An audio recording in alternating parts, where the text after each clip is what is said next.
Στα μονοπάτια του καημού, στη γέφυρα του στεναγμού με κάνει η μάνα μου. Μια φθινοπόρινη βραδιά ζωή, την κρύα σου καρδιά είδαν τα μάτια μου.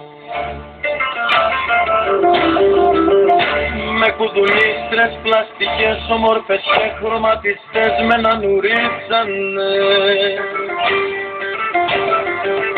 Και τα ματάκια τα μικρά είδαν του κόσμου τα αγαθά και συμφωνήσανε.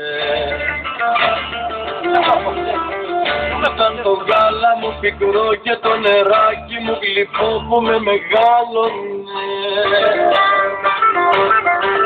Και απέναντι